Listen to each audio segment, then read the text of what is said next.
we definitely, reminder, just continue to see that the characters are not like major parts, they're like bit part players, and they rotate in and out in a hurry, right? Like it's Peter and then it's Paul, but it's Barnabas first.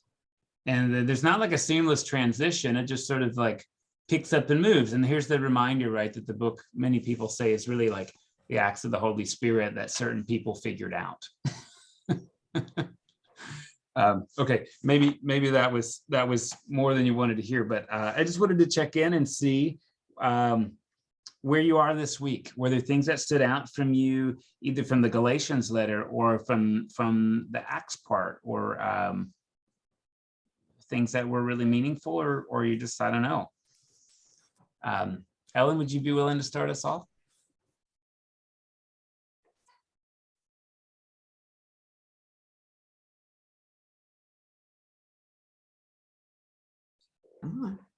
There.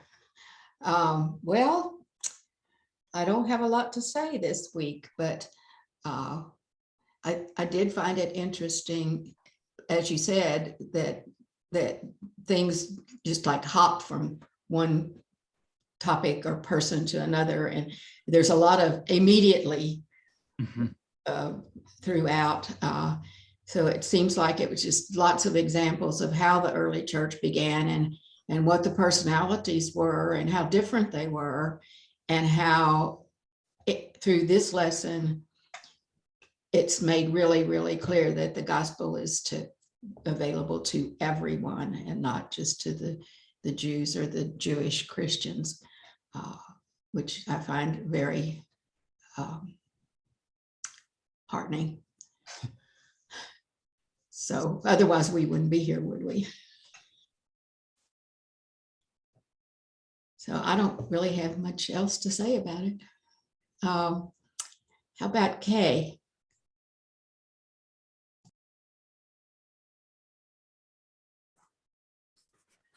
Thank you, Ellen.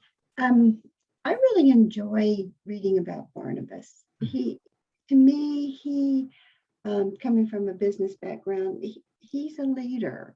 Some of the others are what they call managers, but I never really understood the story of Barnabas until reading this, and I did some research on him, and he was a good, kind person that I think doesn't get a lot of credit in a lot of our studies. So to me this week, that was the highlight, was understanding that a man like that was so genuine and so kind, and started that way and remained that way. So I enjoyed that part this week. Tim?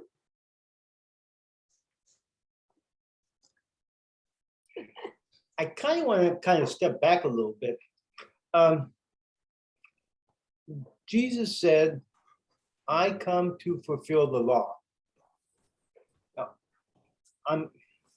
I guess the Gospels haven't been written yet. So is Jesus coming to start a brand new religion or to reform the old religion? I'm not sure how all this is unfolding. Yeah, I think probably most scholars would say the goal was not to start something new, but to say, hey, we've got these practices and those are all great, but sometimes we're missing the point of the practices. I don't think that's an anti-Semitic read, by the way. Like I would say, like I think most of us could see that there's some practices we do that sometimes like we could get so caught up in the practice we forgot what it was supposed to point us to, right? So I think that's how most scholars would read him. And then I think the thing, Tim, that we see is that his own followers had a more meaningful experience of him after Easter than before. And so are they breaking away from Judaism? Well, I wouldn't say, I mean, I think most historians, and you see there's this Jerusalem council business, they're trying to operate under the Jewish umbrella. So I didn't believe that they thought they were starting something new. I think they thought they were continuing like, hey, really, like what's the heart of our faith, our Jewish faith? And the breakaway happens relatively slowly. And we're reading some of it in Acts. It's like, well, how much can you change the practices or the structure? So like for us, like circumcision is like in some ways it's like a cultural decision, or like your parents decide. But if you're Jewish, like it's a requirement. And like, I just don't know that we understand that difference in thinking, it's like elective, or people do it since World War II or whatever. But like, if you're Jewish and you don't do that, well, you're not Jewish.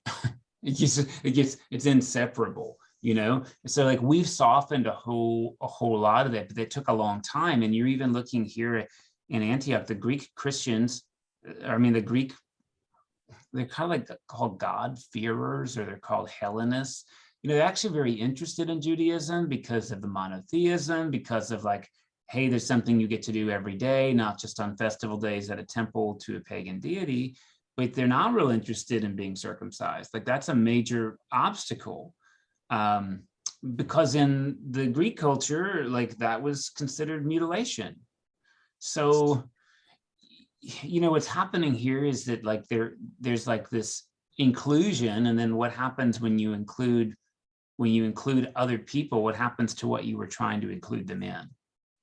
And ultimately, Paul is lobbying to change practices. And so, like, notice at the Jerusalem Council, okay, like we can accept you if you're not circumcised, but don't drink blood. So there's like those things continue to sort of drop by the wayside, these initial barriers. And as they do, then I think that like the Christian group, which initially called themselves the Way, starts to become independent. And I don't think they wanted to become independent. I just think like, people in positions of power who are Jewish were like, we're not going to own you anymore. Like you cannot call yourselves Jewish because you're not doing like what we've always done. So would it be right to say that the Jews pushed out the Christians, and that started a brand new religion? I think it depends who's telling the story. I think if you're Jewish, it's like these people are changing everything it means to be Jewish. So like they left. If you're Christian, you might say they pushed us out. The big separation seems to happen when the temple's destroyed and they're in the Jewish rebellion. The two groups, keep in mind that like early Christians, not a huge percentage of the population, but when, neither group really wanted to sacrifice offerings to the emperor, and it was tolerated from Jewish people because they had an antiquated religion. That's what Rome said. Like, we'll tolerate this because it's an old tradition. You don't have to sacrifice to the emperor. So they got like an exemption. And Christians wanted that exemption too, but they weren't an old religion. So they were trying to stay under the old religion of the Jewish umbrella. And then when the Jewish rebellion happened, they were like, no, like, we're good. Like, we love the emperor. Like, like, we're good citizens. So there was like this kind of like parting of ways. And then maybe certainly by the time you get to 70 and the temple's destroyed, it seems like a pretty severe split by then. But you're seeing some of the tension here, right? You've got again, people having leadership positions who aren't circumcised. You've got, and we'll read in the letters what some of the other folks were doing, how people are using their newfound freedom was like non-traditional and very culturally challenging. Okay, as Kate did, I enjoyed Barnabas a lot. I think he's a very wonderful character. I'll call on her. Yeah, it's kind of interesting to see the leadership in the early Christian church change, and how many of them step up and come forward. Paul and Barnabas, Peter did it very early on. Even James at the very end to negotiate a settlement on within the Jerusalem Council. It's kind of interesting that at different points they all stepped up as leaders. The negotiated settlement kind of is interesting. They're sort of getting rid of Mosaic law, but they don't get rid of it all. And how they choose the ones they keep and how they choose the ones they get rid of, I'm not sure.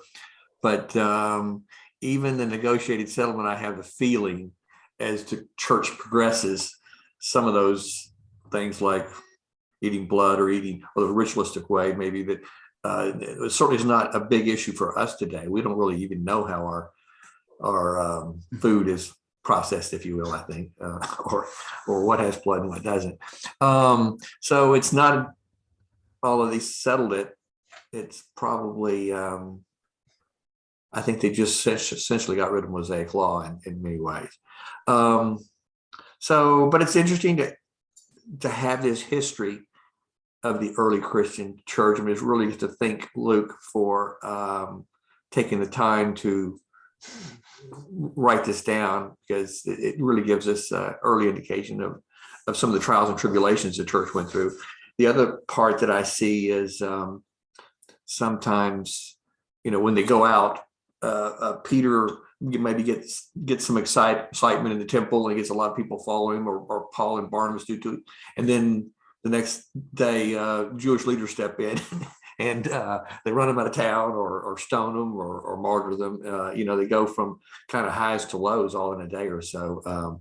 It seems like the way the story reads, they have a lot of followers, and the next day they're being booted out of the town. So it's kind of interesting to see the trials and tribulations of the early Christian church. And I mean, these guys did, James was, of course, martyred, and Peter and Paul put in prison, and others, or Paul was stoned at one point too. And so they certainly knew the trials and tribulations of trying to form this new religion. And like you said, at one time, they're Jews they're just known as the Way, or even called Nazarenes.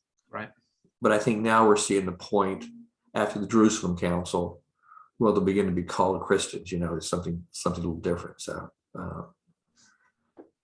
I don't know. It's just you're seeing a big pivot and change and transition. So it's probably natural that there be a lot of angst about all this and issues. So, but let's see, John, you want to go next?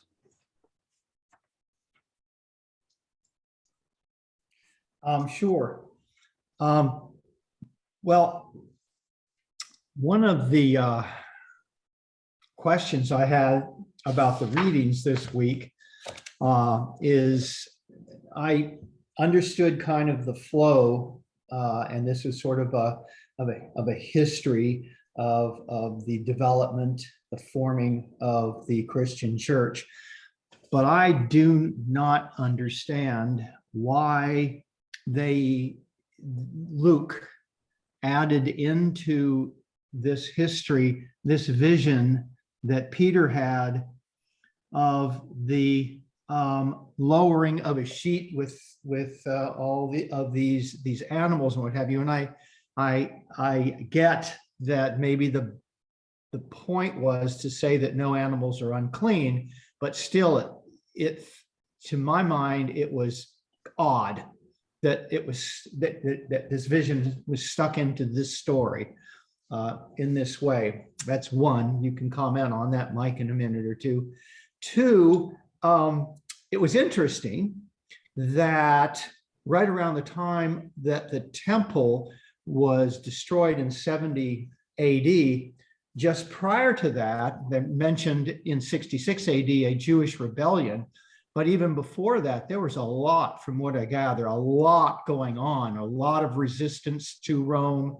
And finally, I guess the Romans had had enough, and they came in and just destroyed Jerusalem and the temple. So my question kind of is, what happened after that?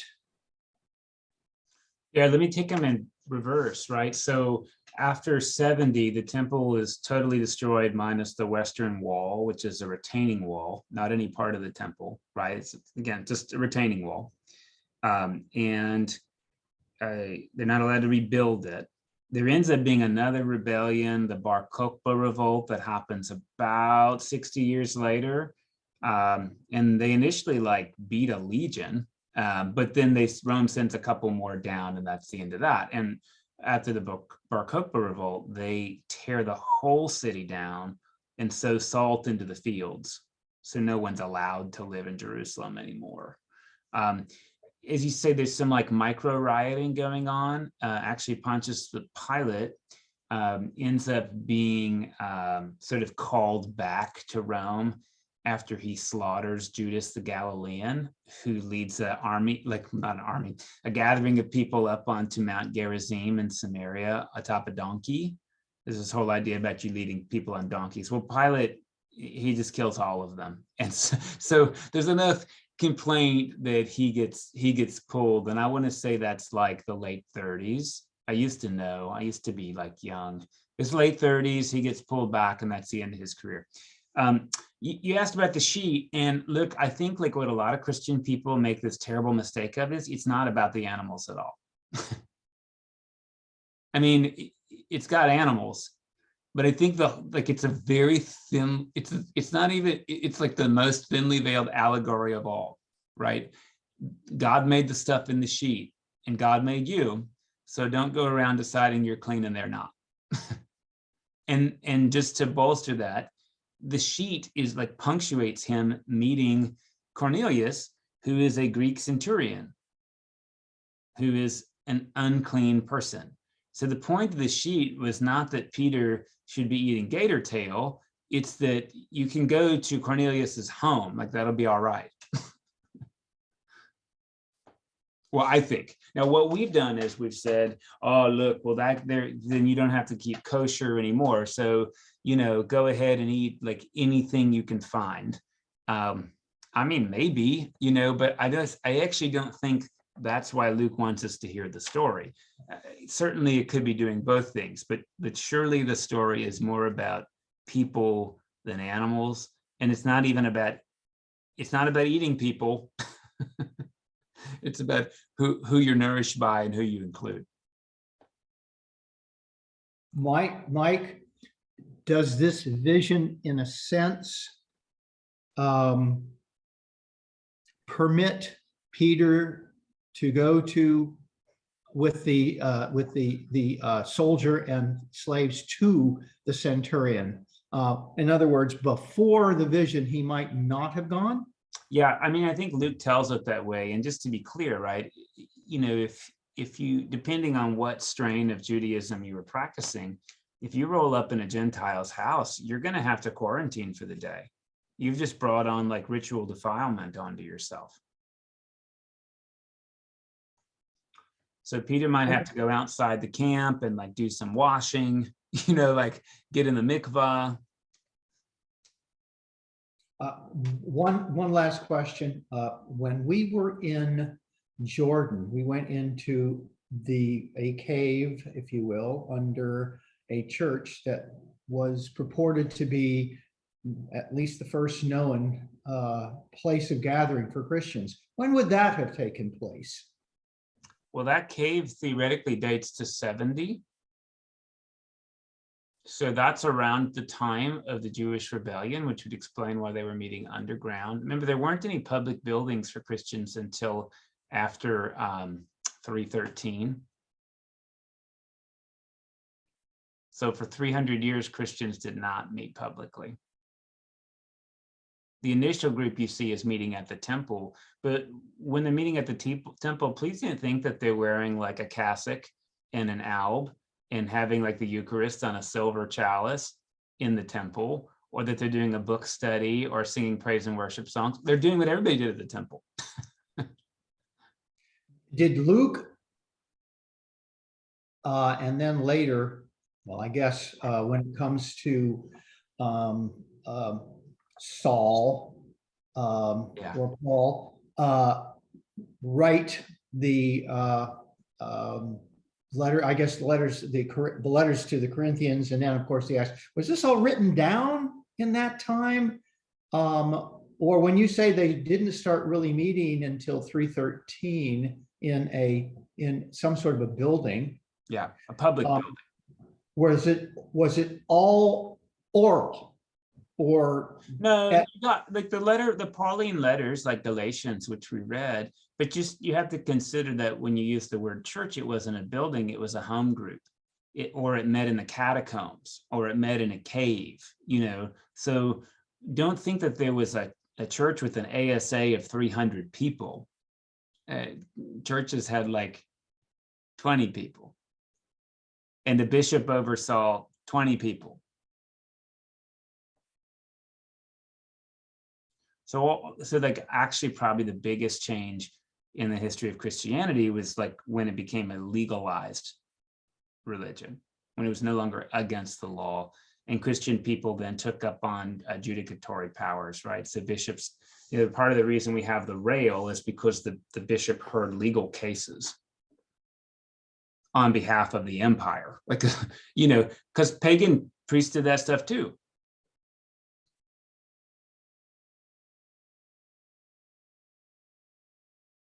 Amber, are you with us? Do you have anything to share from the readings?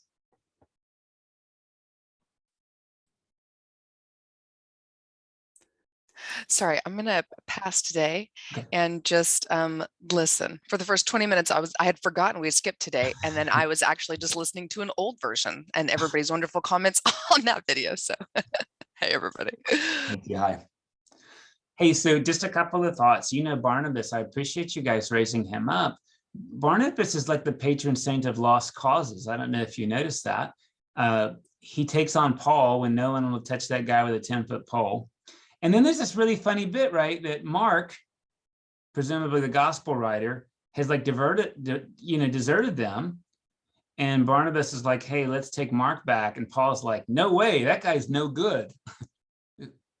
Barnabas gives him like the second chance, What's funny is Paul got the second chance and he won't give it to somebody else.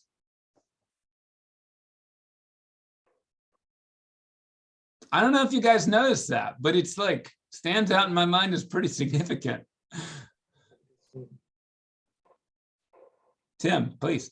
Mike, are there any writings from a Jewish perspective about what was happening in this particular time?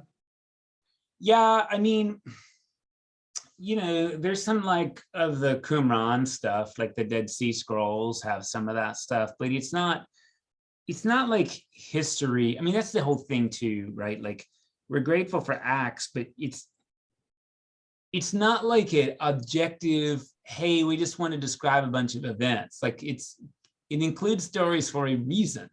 It is trying to convince you of something, right. So it's really like, it's an essay more than it is a history. I don't mean it's not factual. I mean, like what Luke includes and how and why is meant to convince you of something. He tells you that right off the bat. I'm writing this so that you'll hear and believe. And that's how Luke started as well, right? I mean, so we have to remember like this, since we have like historians being objective observers, that's like a pretty new idea.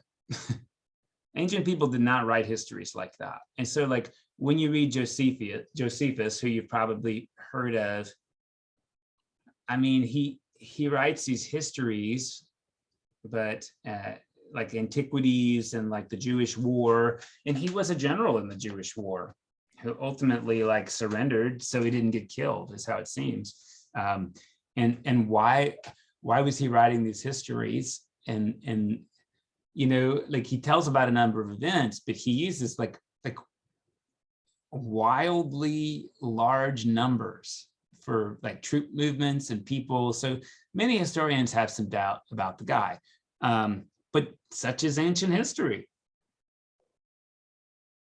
They weren't thinking like they've got an archive and people are going to care about this story 500 years later. I mean, this is like really important. Like we view how you document things significantly different from people who were writing at the time. There's no paper. I mean, really, the paper is terrible. There's papyrus, but it's got a shelf life of 20 years, unless you live in Egypt, and these people don't, right? There's no like vacuum or hermetically sealed chambers to protect ancient documents.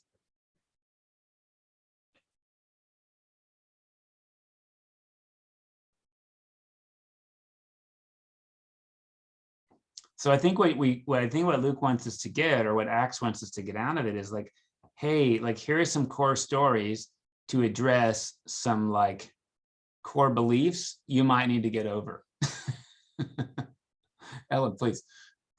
I think also it seems like during this period of time that we're just reading about, the disciples didn't expect to live very long. In fact, they expected the kingdom to be coming rapidly. And so they wouldn't necessarily want to preserve things except that were applicable to them in that day and time.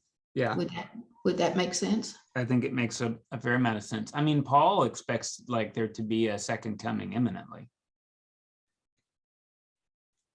And then when that doesn't happen, people start coming up with new theologies about like why that didn't happen.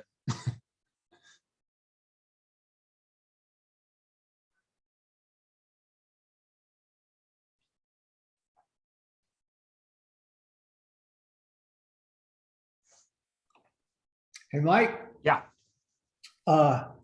Speaking of Luke, you know, I Googled him. It says he was a non-Jew. Yeah, most people think Luke was probably one of the Gentile crowd. I mean, who knows what his quote unquote conversion looked like, but yeah, that seems reasonable. And he was a scholar of some sort. Well, a physician, but keep in mind that that meant he used leeches and like drained your blood. But he was using best practices at the time. Best practices. Very good. Yeah. Probably shaman is how we should describe ancient physicians, just to be honest, right? One other question. Why was Peter's name changed to Peter from Simon? It seems like that happened a lot. There were a number of people who were named X, but they were known as Y. And I don't think it's like somebody calling somebody by their middle name instead of their first name. So yeah. What's going on there? Well, so to just think through, like when you start in Genesis, when you get a new name, like your name is who you are, and when you get a new name, you have a new identity. And usually you don't pick your new name like we do, like you're given it like through a prophet, or you wrestle with somebody and they call you Israel all of a sudden, right? So new name, new identity, it signifies like transformation. When we read the Native American book, this happens too. Like people come back from a vision quest and they might get a new name because like they have a new vision, a new orientation toward life that's palpable. So what's interesting is you're getting these new names in the New Testament, which is very much like an old sort of Jewish thing happening. And the names that they're getting are going from Hebrew names to Greek ones. So keep in mind, Simon, in Hebrew, that's Shimon, right? That's one of the 12 kids of Jacob. He goes from being a member of the 12 tribes to being Patros, which is like rock in Greek. And Saul, the first king, means the one you asked for, becomes Paul, and that's a Greek name, and it's not an equivalent. And I don't want to stress that like what the word means is as important as the fact that it goes from Hebrew to Greek.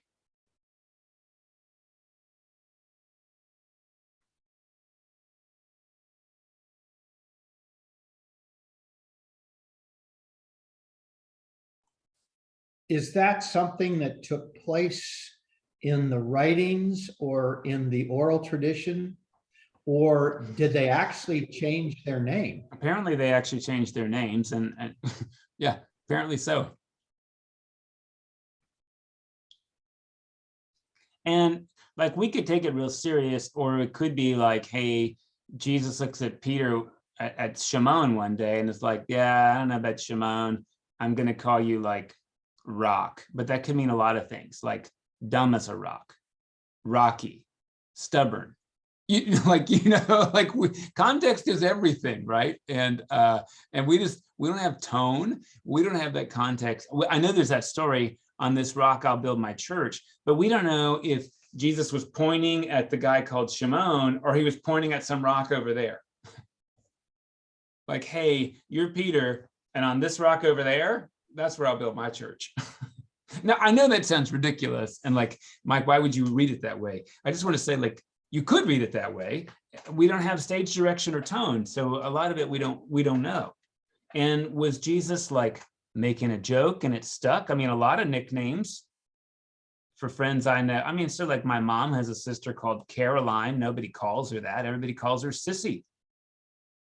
When my mom gave her that name at the age of like 2.5, I'm sure my mom was not contemplating changing her spiritual identity in the Hebrew tradition. You know, and there's people who got nicknames like Buzz Aldrin. That's because he was drunk all the time. That's not because like the Lord descended from the clouds and said, I will now call you Buzz. I mean, you know, it had nothing to do with a Saul or a haircut. It had to do with his alcohol problems. So not sure that's a great name, by the way.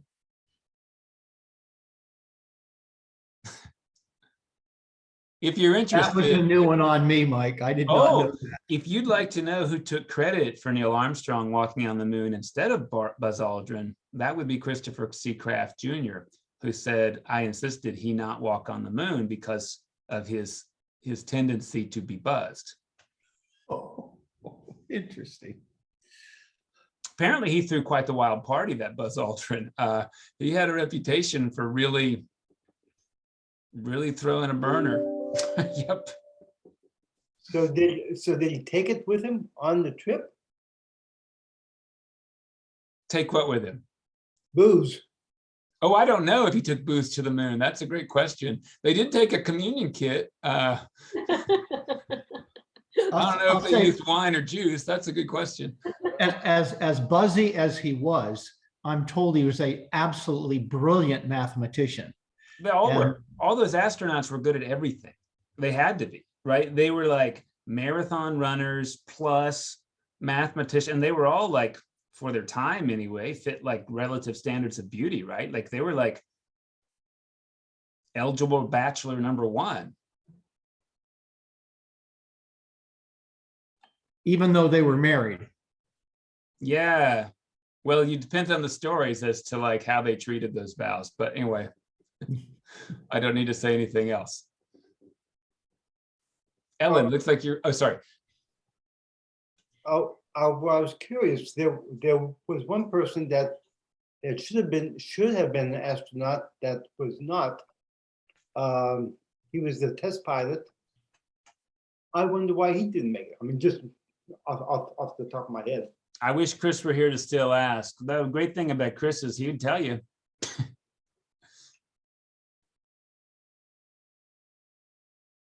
Mike, remember, some of you may or may not know this, but Chris Kraft went to the same college I went to. And we had a dinner one night where some of the folks who went to the same college I went to had dinner with Chris and his wife. And after dinner, we were sitting around and somebody asked Chris at the time, who was your favorite astronaut? And his response was, whoever was flying. Yeah, there's only one astronaut he didn't like. And he made that really clear in his memoir. But really, Shepard? Yeah, Shepard. Well, he said to Shepard didn't follow didn't follow the direction of the director. And he said, you're not flying again. And he didn't. Yep. Ellen, you look like you're going to talk about Acts. Well, in a manner of speaking, when we were talking about the name changes, I think we should do that in our lives. I think that we should be able to take on a new name when we feel transformed.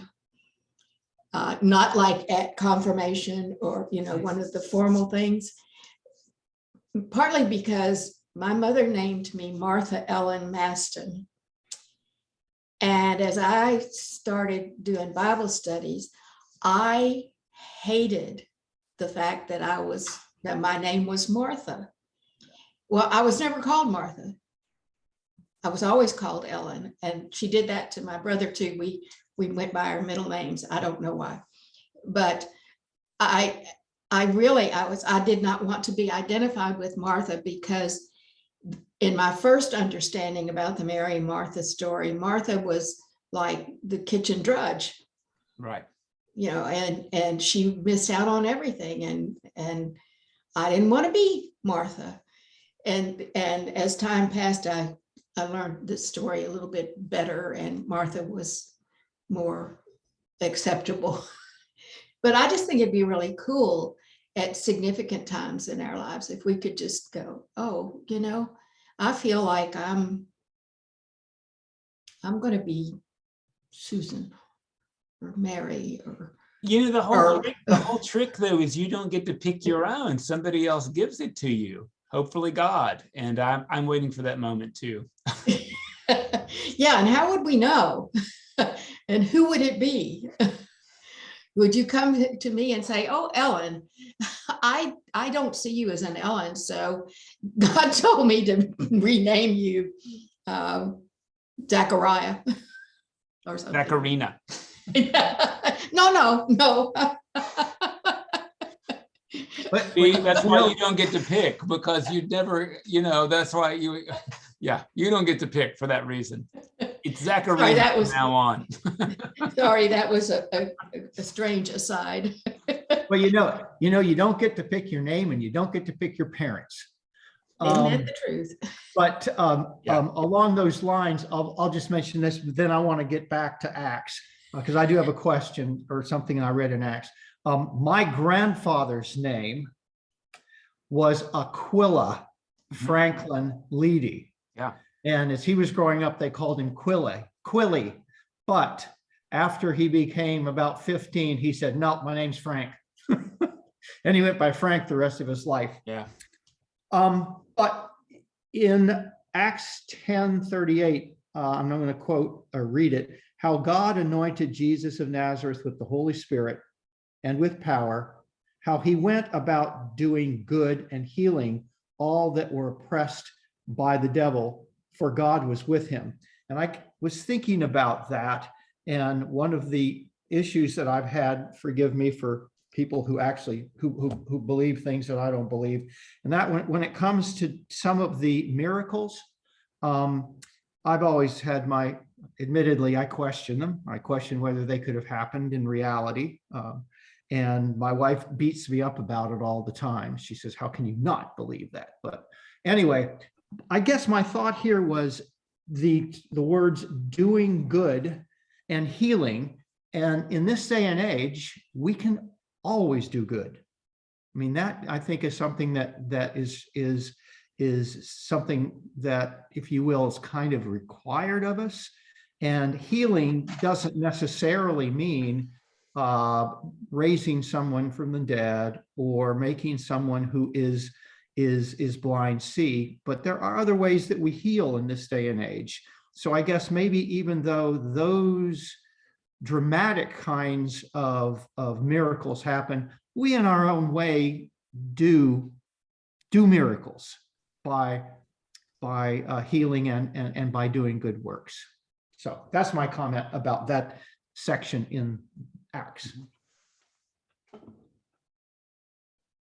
Yeah, actually, there's a strand that grows out of Judaism. It wasn't around at the time, but it grows out. And maybe you've heard this phrase "tikkun olam" before, which means the healing of the world. And this comes out of the Kabbalah, the mystical sect of Judaism, that humans are invited to heal the world. And the way you do that is with acts of righteousness called tzedakah or tzedakah. Righteousness, which is not like prayers per se, it's like things you do to mend the world. And that could be like following what Jesus ends up saying, right? Visiting people who are in prison, or helping people who are sick, or fill in the blank, right? Or Michael, recycling. Sure, that's right. Healing the Or world. Yep, that's literally a sort way of of thing. tikkun olam. Yep, and that would mean that when you do that, you're doing an act of righteousness, tzedakah or tzedakah.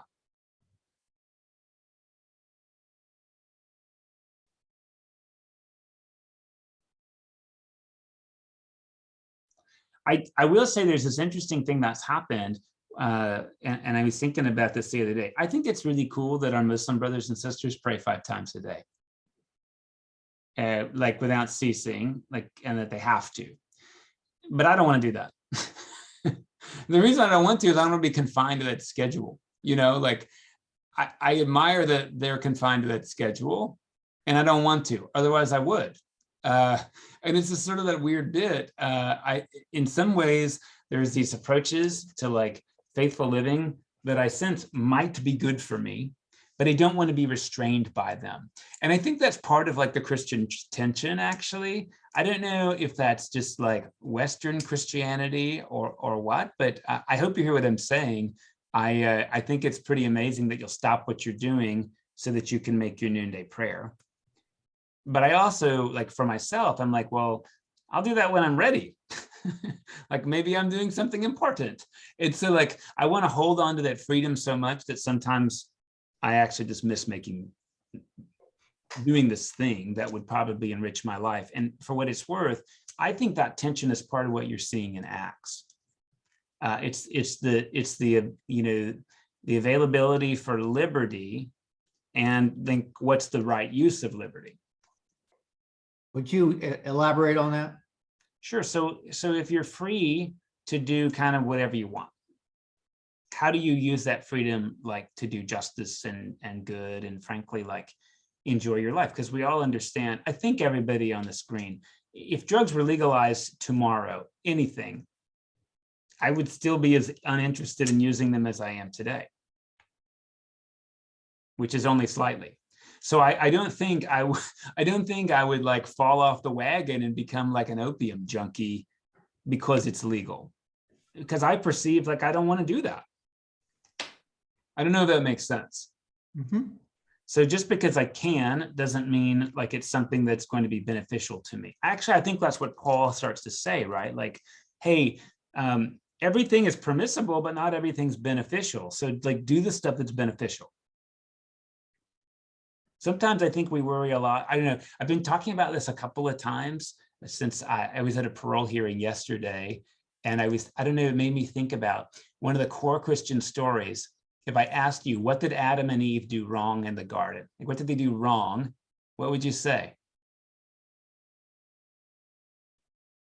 I don't know that they did anything wrong. Oh, they were told not to eat the apple, and they did. They Well, I mean, disobeyed, right?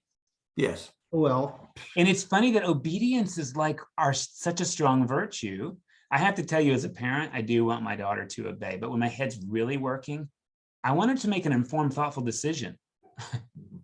And it's interesting that obedience is like at such a premium in our tradition when I'm not sure it should be at such a premium. Like obedience is meant to like build a ramp, right? To get you somewhere, but like a lot of times, it's like, well, why do I have to do this? Because I said so. And of course we want them to like think for themselves, but also because I was raised to obey. Like, it's like, well, this is just what we do. We obey, and like, it's efficient and it makes the world go round. And it's just, I'm not really sure obedience really is has to be at the center of faith. Because I think part of what the incarnation suggests is like God is not meant to be our overlord, but like God has decided to be our companion. well, coming back to the story of the garden story, as you know, folks, more than once, some individual in the Bible has pushed back when God said, go do. Yeah. And I'm wondering, in this case, just because somebody says do something doesn't necessarily mean it is the right or the good thing to do. And so I think that if they hadn't eaten of the tree of knowledge, what would we be if we had no knowledge? So, and you're taking, John, obviously a step removed from the traditional interpretation, and I think I am too. And I think because there's a lot of parents on the screen, I can say there's times I've told my kid, like, don't do this thing. And later I'm like, I don't know why I chose to forbid them from doing that thing, because it was probably okay. But it was really important that they obeyed me, even though I was wrong. Well, sometimes they can push you too far. Yeah, but that's where I think, like, when obedience becomes our core virtue, I think it takes us to some warped ways. Look, I'm not saying that obedience isn't important. It can't possibly be the most important thing. Well, I'll offer something, and that is, I think when you're raising children, as you know, there's certain things you do at different phases in their life that you maybe shouldn't do later. Yeah. For a baby, you don't expect obedience.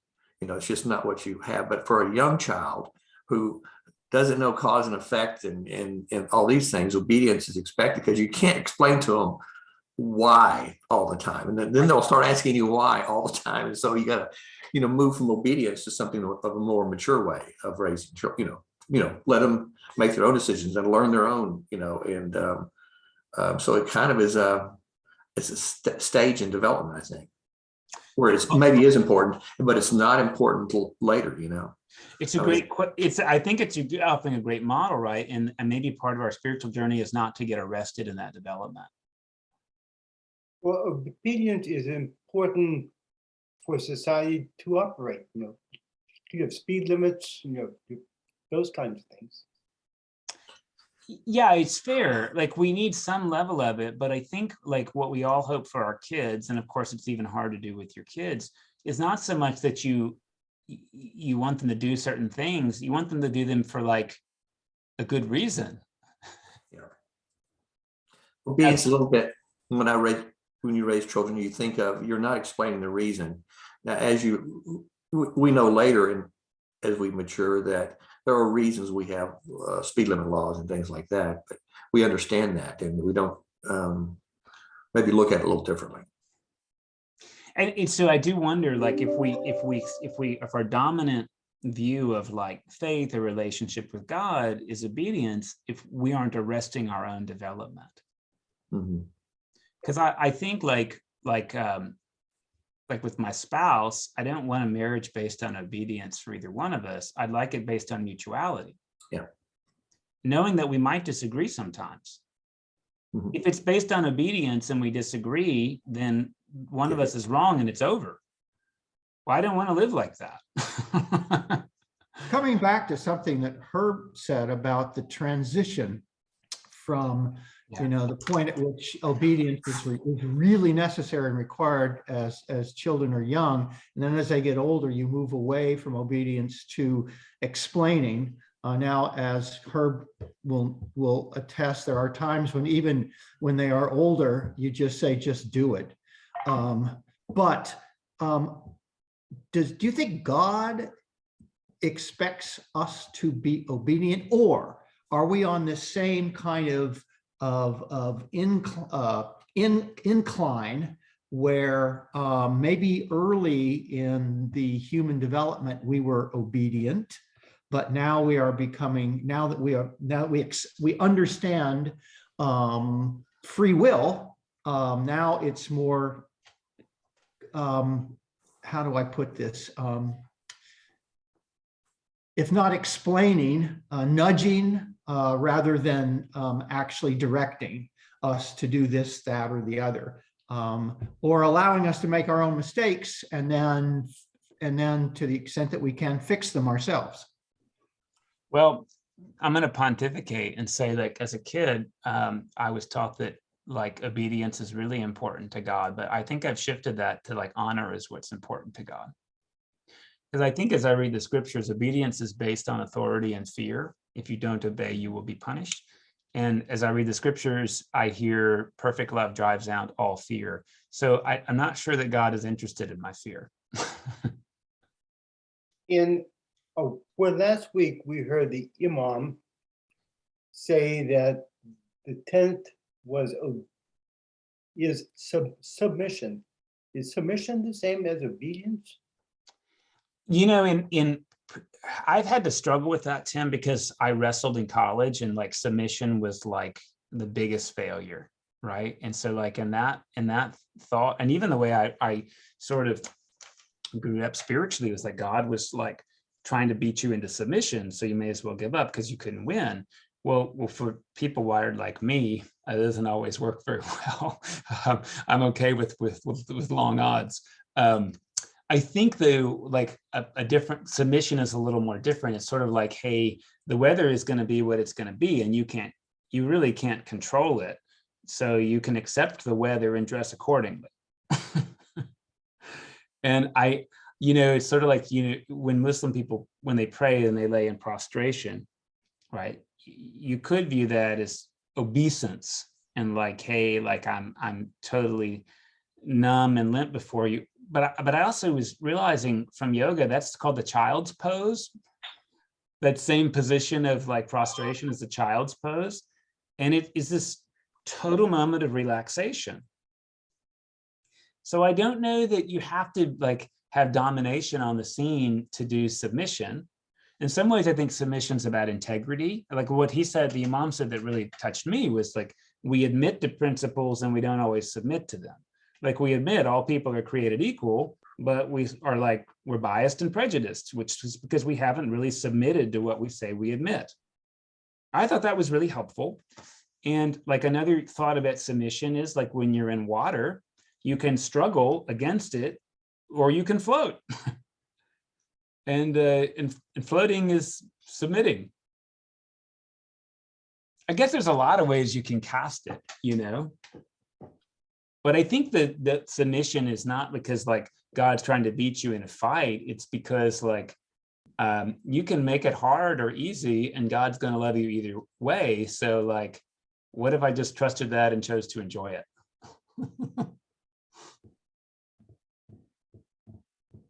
And I don't think that it makes a difference. This is going to sound really funny. I'm not sure cosmically it makes a difference to God what we do, but I'm pretty sure it makes a difference to us. Because if God's indefatigable, it really doesn't make a difference what you do. It's going to be there.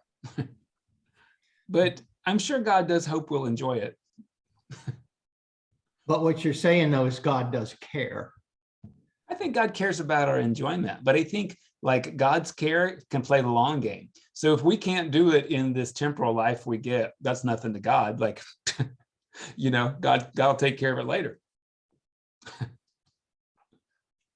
I have a question. So if we, of course, as Christians, we believe in the resurrection and that we will end up in transitioning from this reality into heaven.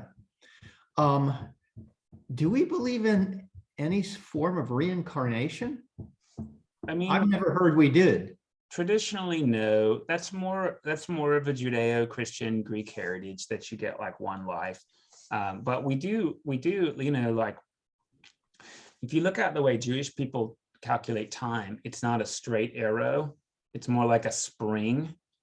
There's like rhythms to the year, even though the details change. And that's what liturgy is, right? There's Easter and there's Pentecost and there's ordinary time. And then there's Advent, like we're going to do those same things every year, even though the details have changed. So we do find ourselves in like cycles or rhythms, even though the details have changed. I actually find that's really thoughtful.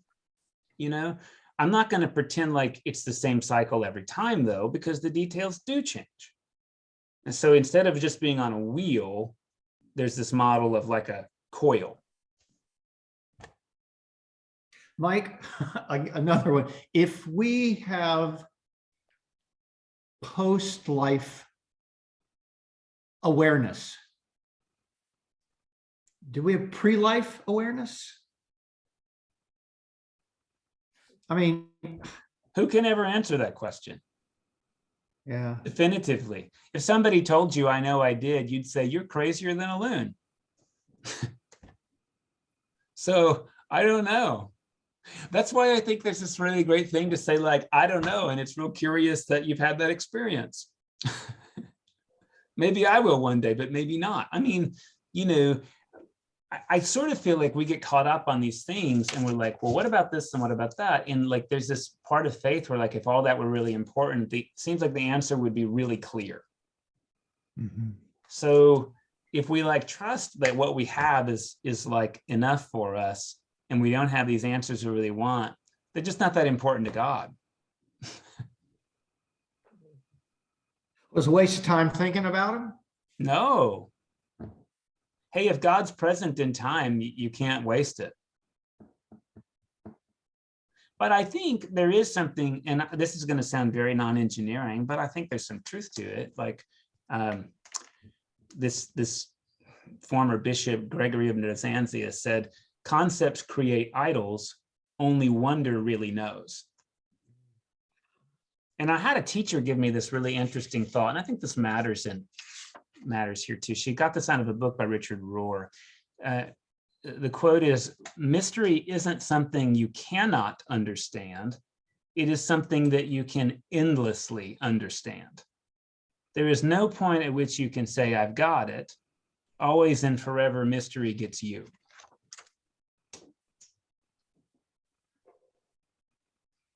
That's kind of a cool way to read the book of Acts. Would you read it again, please? Yeah, mystery is not something you cannot understand. It is something you can endlessly understand. There is no point at which you can say, I've got it. Always and forever, mystery gets you. Mm. So I find that to be the case as a parent and a spouse and a friend when I consider the Eucharist, the cross and baptism. You know, like there are many, many holy mysteries along those lines.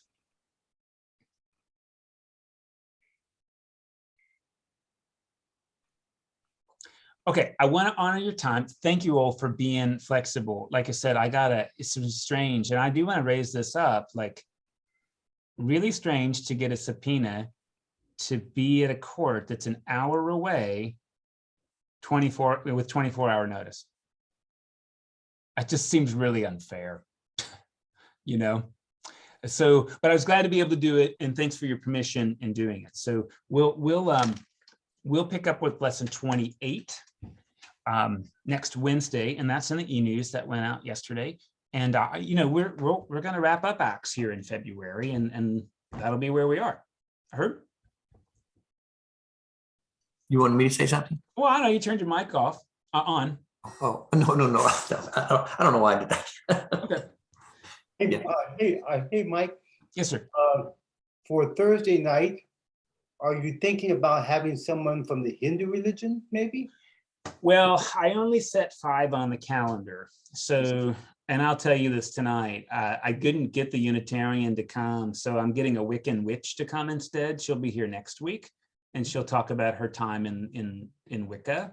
And actually, she's a Viking witch too. So she's going to talk about the old ways and sort of like, for lack of a better word, pagan traditions.